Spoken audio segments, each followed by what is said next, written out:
Yes, ശാസ്ത്രീയ നിർമ്മാണം എന്ന് നേരത്തെ തന്നെ ആരോപണമുള്ള സ്ഥലമാണ്. അവിടെ വലിയ ടൂറിസം പദ്ധതിയൊക്കെ സർക്കാർ പ്ലാൻ ചെയ്തിരുന്നതാണ്. അതിന് മുകളിൽ നിന്നുള്ള വ്യൂ ഒക്കെ കണക്കിലെടുത്തുകൊണ്ട്. പക്ഷേ ആ രീതിയിലേക്കൊന്നും കാര്യങ്ങൾ പോവില്ല. മണ്ണ് പരിശോധനയിൽ നിന്ന് തന്നെ വളരെ നേർത്ത മണ്ണാണ് എന്നൊക്കെയുള്ള കാര്യങ്ങളിൽ നേരത്തെ തന്നെ നാട്ടുകാർ പരാതിപ്പെടുന്നതാണ്. അത് കളക്ടർക്കുൾപ്പെടെ ബോധ്യപ്പെട്ടതുമാണ്. എന്നിട്ടും നിർമ്മാണ പ്രവൃത്തികൾ തുടങ്ങി എന്നുള്ളതാണ്. ഷഫീഖ് നസ്രുള്ള വീണ്ടും ചേരുന്നുണ്ട്. ഷഫീഖ്, ഞാൻ സൂചിപ്പിച്ചതുപോലെ വലിയ ടൂറിസം പദ്ധതിയൊക്കെ അവിടെ പ്ലാൻ ചെയ്തിരുന്നതാണ് ആ മലയുടെ മുകളിൽ. അവിടുത്തെ ഒരു ദൃശ്യ ഭംഗിയൊക്കെ നമുക്ക് മനസ്സിലാക്കാവുന്നതേ ഉള്ളൂ. പക്ഷേ അതുൾപ്പെടെയാണ് അവതാളത്തിലായിരിക്കുന്നത്. ഏത് തരത്തിൽ ഇതിനൊരു പരിഹാരം എന്നതിലേക്കാണ് കാര്യങ്ങൾ പോകുന്നത്? നമ്മോടൊപ്പം ഇപ്പോൾ നാട്ടുകാർ ചേരുന്നുണ്ട്. ഈ ഭാഗത്ത് ഇത് രണ്ടാം തവണയാണ് ഈ മഴക്കാലത്ത് തന്നെ ഇങ്ങനെ മണ്ണിടിഞ്ഞ് വലിയ രൂപത്തിലുള്ള അപകടം ഉണ്ടാകുന്നത്. തൊട്ടടുത്തൊക്കെ വീടുകളുണ്ട്. നേരത്തെ തന്നെ ഇത് മണ്ണിടിക്കുന്ന സമയത്ത് നിങ്ങളൊക്കെ ആവശ്യപ്പെട്ടിരുന്നു ഇത് വലിയ ഒരു ജലം സംഭരണം കേന്ദ്രമാണ്, അത് പൂർണ്ണമായും അത് മണ്ണൊക്കെ നീക്കം ചെയ്താലുണ്ടാകുന്ന ഒരു പ്രശ്നം നിങ്ങൾ സൂചിപ്പിച്ചതാണ്. ഇപ്പോഴെന്താണ് നിങ്ങൾക്ക് പറയാനുള്ളത്? വെച്ചാൽ ഇവിടെ 6-8 വീടുകളുണ്ട് സർ. ഈ ഇടിഞ്ഞ് വീണ് അവർ രക്ഷപ്പെട്ട സർ. അത് മാത്രമല്ല, ഇതിൻ്റെ മുകളിൽ ഒരു 18 ലക്ഷം റുപ്യയുടെ ഒരു വാട്ടർ ടാങ്കി, നമ്മൾ ഈ പ്രദേശത്ത് കുടിവെള്ളം ഇല്ല, 18 ലക്ഷം റുപ്യയുടെ വാട്ടർ ടാങ്കി വേണ്ടിയിട്ടുണ്ട്. അത് മൊത്തം ഇടിഞ്ഞു വരും ഇപ്പം. അതുപോലെ തന്നെ ഈ മെയിൻ കുടിവെള്ള പ്രശ്നത്തിൽ ഇത് കംപ്ലീറ്റ് ഇടിഞ്ഞിട്ട് ഇത് അലൈൻമെൻറ്റ് ഈ ഭാഗത്തല്ല, അങ്ങനെ വരേണ്ട ആ ഭാഗത്ത് വരേണ്ടതാണ്. പക്ഷേ ഈ മണ്ണിന് വേണ്ടിയിട്ട് മാത്രമാണ് ഇവർ അലൈൻമെൻറ്റ് ഈ മേഘക്കാർ ഇതിലെടുത്തത്. ഇത് 80% മേഘക്കാർ തെറ്റാണ്. പിന്നെ ബാക്കി 20% മാത്രമേ NH വർക്കിൻ്റെ തെറ്റില്ലൂ. ഇത് കഴിഞ്ഞ മാസം കളക്ടറടക്കം ഇത് വിള്ളലിൻ്റെ പറഞ്ഞ് വന്നത്. അത് മറ്റേ അവർ ഇത് നിങ്ങൾ മൊത്തം ഡ്രോണൊക്കെ പരിശോധിച്ചു ആ സമയം ഉണ്ടാക്കി. ഇപ്പം കളക്ടർ ഇന്ന് രാവിലെ വരെ കളക്ടർ ടി വിയിൽ പറഞ്ഞാൽ ഞാനായിട്ട് ഈ ചാനൽ കണ്ടത്.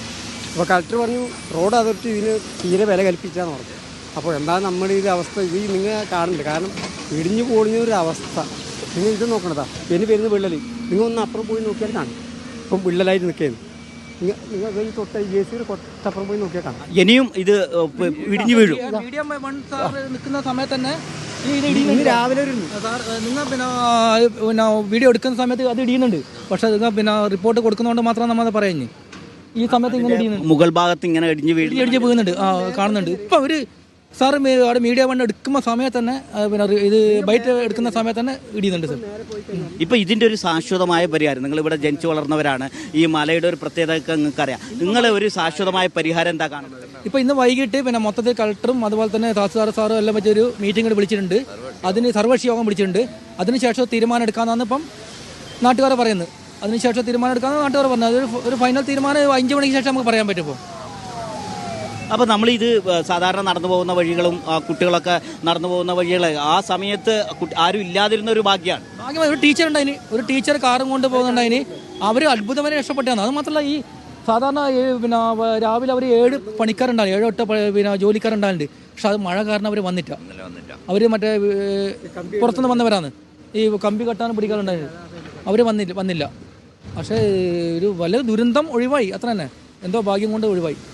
നമ്മൾ ഇപ്പോൾ ഈ ഭാഗങ്ങളിൽ ധാരാളം നല്ല സൗന്ദര്യമുള്ള നല്ല പ്രകൃതി ഭംഗിയുള്ള ഒരു സ്ഥലമാണ്. ടൂറിസ്റ്റ് കേന്ദ്രങ്ങൾ ഒക്കെ പോലെ ധാരാളം ആളുകളൊക്കെ വന്നിരിക്കുന്നത്. അങ്ങനെ ഒരു വീരമലക്കുന്ന് എന്ന് പറയുന്ന ഒരു പരമ്പരാഗതമായ ആളുകളൊക്കെ കണ്ടിരുന്ന ഒരു സാധനം തന്നെ ഇപ്പോൾ റോഡ് വന്നപ്പോൾ ഇല്ലാതായി. അത് മാത്രമല്ല, ടൂറിസത്തിന് വേണ്ടി വീരമലക്കുന്ന് ടൂറിസത്തിന് വേണ്ടിയിട്ട് എത്ര കോടി MLA രാജഭവൻ സാറ് പാസ്സാക്കിയിട്ടുണ്ട്. പക്ഷേ ഇതിനെന്ത് ടൂറിസം? ഇതെല്ലാം ഇടിഞ്ഞിടിഞ്ഞ് പോയില്ലേ ഇന്ന്?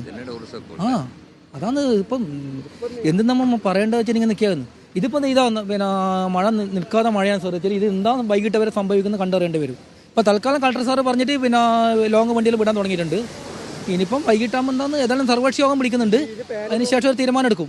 ഇപ്പോൾ ഇതിൻ്റെ പല ഭാഗങ്ങളിൽ ഇങ്ങനെ നീർച്ചാലുകൾ വെള്ളം ഇങ്ങനെ ഒഴുകി വരുന്ന കാണുന്നുണ്ട്. അതിൻ്റെ ഒരു പ്രത്യേകത ഇതിൻ്റെ മുകളിൽ നമ്മളുടെ നാട്ടിൽ വെള്ളം കയറി കഴിഞ്ഞാൽ ഇതിൻ്റെ മുകളിൽ ഒരു കുടുംബക്ഷേമ കേന്ദ്രമുണ്ട്.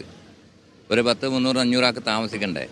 അതുപോലൊന്നും വെറുതെ ഇത് ചലനമില്ലാണ്ട് നിൽക്കുന്നു. ഇപ്പോൾ കുടുംബക്ഷേമ കേന്ദ്രം ടൂറിസത്തിന് പറ്റിയ ഇതാണ് കുടുംബക്ഷേമ കേന്ദ്രം. അതിൻ്റെ മുകളിൽ കയറി കടൽ വരെ ശരിക്കും കാണാൻ പറ്റും. ഈ ചുറ്റും മലകളും എല്ലാം കാണാൻ പറ്റുന്നൊരു ഇതാണ്.